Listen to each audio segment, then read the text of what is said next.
Got the heads back from the machine shop. We just had them skimmed and cleaned.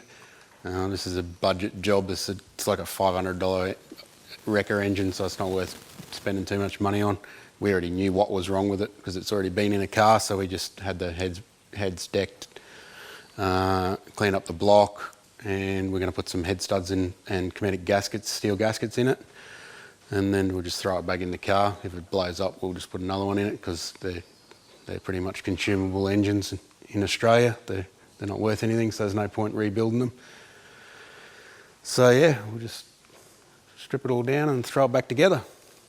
We cleaned out the holes with a thread chaser as instructed by ARP. And we just got to screw these bad boys in. There's a couple of odd ones for the centre holes because the cam gears are there, the scissor gears, and they contact the top of the stud, so they're different. So you've got to get them in the right place.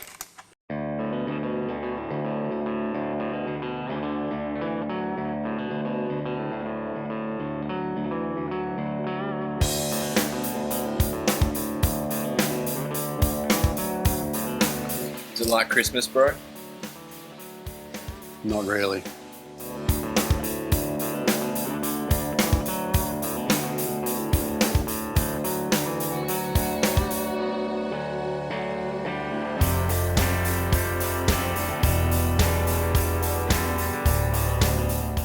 What's that grey spurge you're putting on? That's just molly grease that you get with the bolt pack. Make sure that you've got no resistance between the threads so you can get a true tension.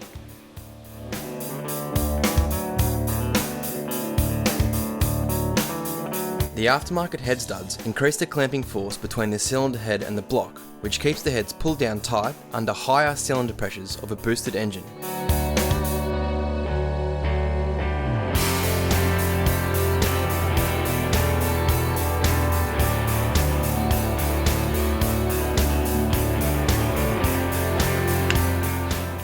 What's going on here, Al?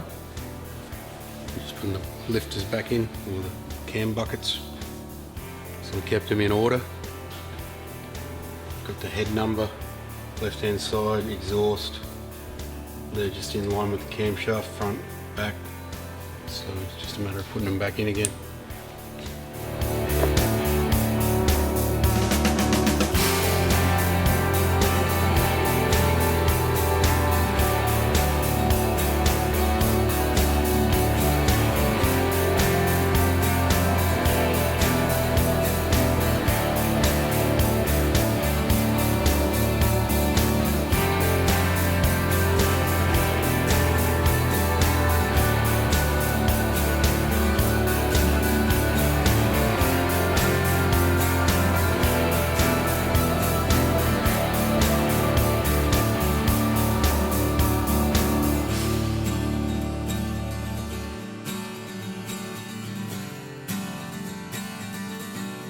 Don't forget to take this one out.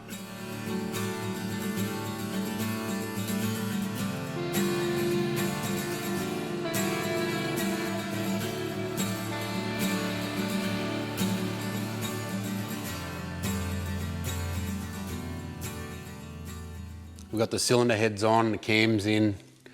We're going to put a new timing belt on in a second.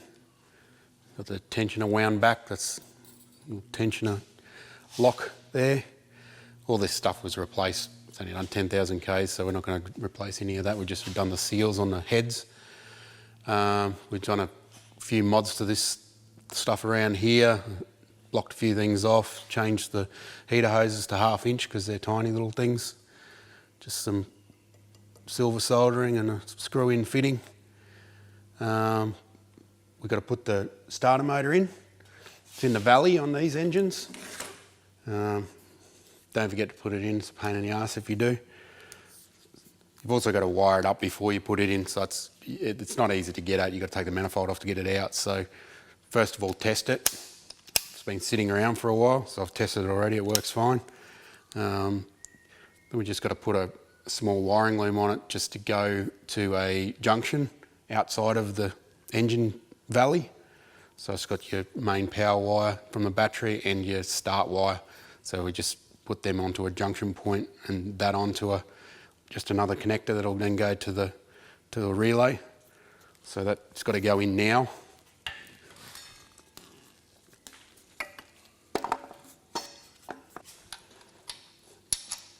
Special bolts for no particular reason.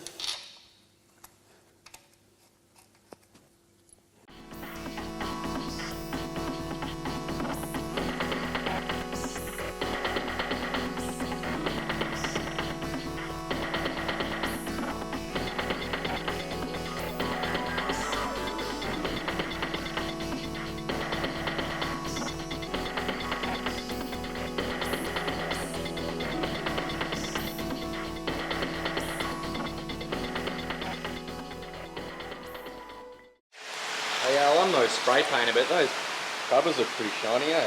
Yeah, you're right, you aren't a spray painter. Look at that gloss, mate. Look at those runs.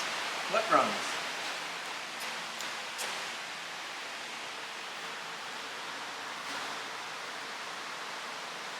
Oh, that.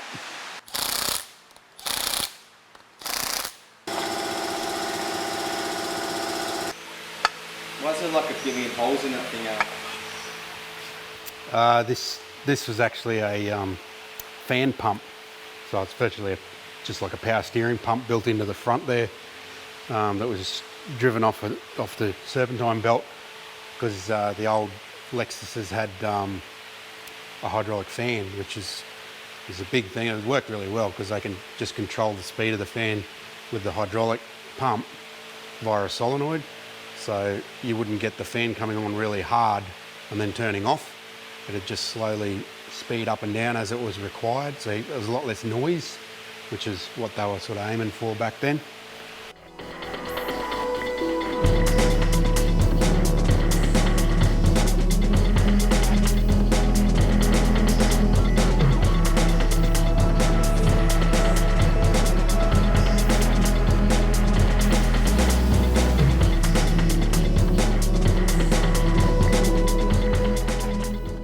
Giving the face of the manifolds a bit of a linish off with this table linisher. It flattens them off so they seal. They'll seal pretty well anyway with those multi-layer exhaust gaskets, but gonna give it the best chance.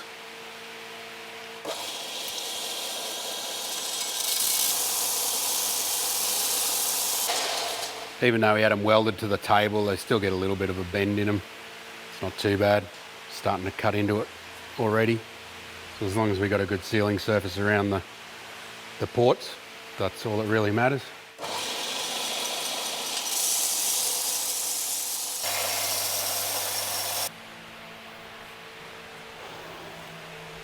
You'll probably notice these funky looking studs. They got like an E10 Torx thing on the end of them, or whatever it's called, spline.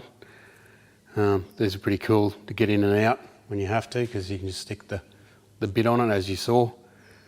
The big debate about whether to use stock Toyota studs or to use aftermarket ones. It's one of the great questions for the car modifier.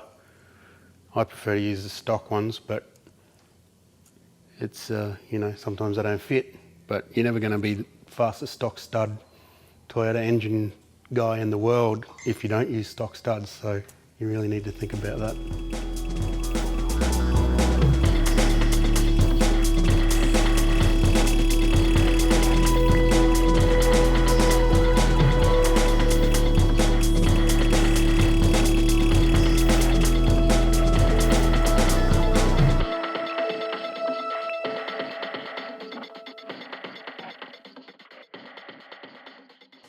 Gadget here used to be an oil level sender. It used to have a big float on it, like pretty much like a fuel level sender. Just fits into the sump there. It's absolutely no use unless you've got a Toyota that's got an oil level sensor on the dash, which we don't. So we just chopped it up, got rid of the float and everything, got rid of the plug, and it just fills up the hole on this side. You can use that hole as an oil drain if you've got your turbo on the other side of the engine. We generally have the turbos on the left-hand side because there's no steering gear there. But if you're in the left-hand drive world, you may have to use that as, or you may be able to use it as an oil drain, which is pretty convenient. But I've just stolen this out of Rodrigos's other engine, because that's how I roll. What's that AN fitting there too, Al? That's the water feed for the turbo. So out of the block, that's the coldest water. After the water pump's pumped it out of the radiator, then it comes around and goes into the turbo, and then just gets returned into the engine after that. It used to be the block drain, but it's a convenient NPT fitting hole in the block, so we've used it for that instead. Before the motor goes back in the car, there's a few things we need to refit. Left and right hand brake lines, which we removed just so they didn't get in the way of painting the bay. The brake booster has to go back in, and we'll probably refit the steering box while we're at it.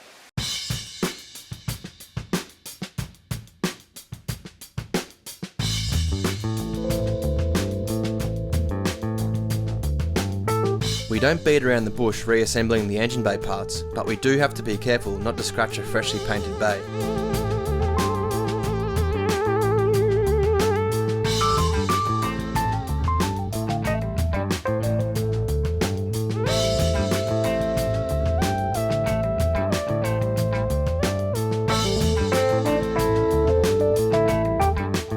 Once the turbo manifolds are bolted on, we roll the car in on the hoist and refit the engine.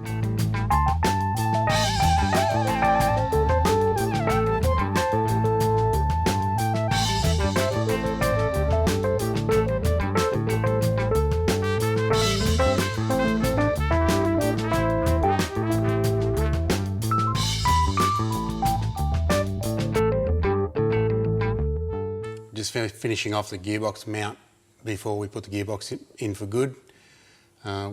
We did this earlier with this folded plate to extend this part of the rail that holds the gearbox. I just had it propped up there with a spacer just for the moment, just to hold it in there. But this end part here is still pretty floppy, so what I've done is made these pieces of box with a crush tube through the middle of it. So this is the space we needed to get the gearbox down far enough. It's 35 mil. So what I'm doing is using this bit of box to reinforce this fold and also provide the spacer and the crush tube up the middle just to give it the strength that it needs. So we put the crush tubes in, welded them in there. It's all set up now, ready to go, and I'm just going to run a couple of beads along here and here, and we'll be good to give it a bit of paint and then throw the gearbox back in for good.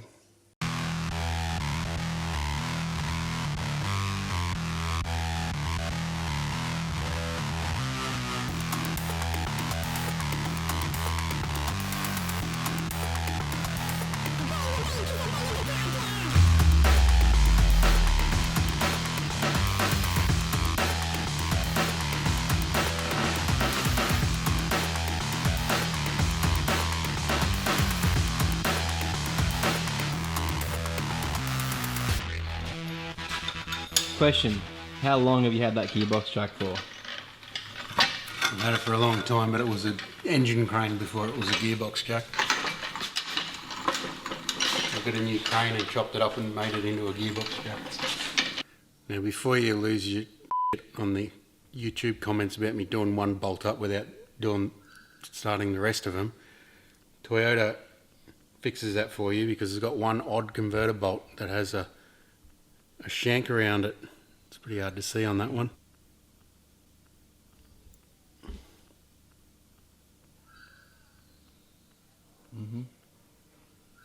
So that allows you to put that one in first. It centres the whole lot. You just do it up. That way you don't have to do 2 laps around the block to do the converter bolts up.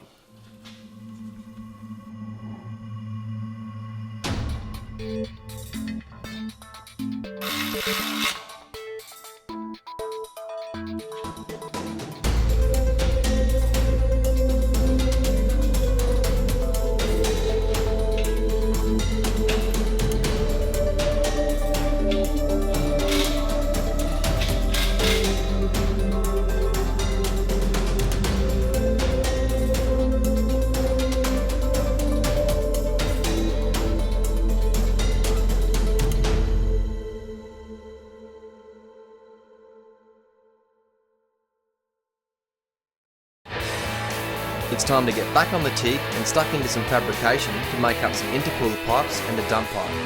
That's next time on the Skid Factory.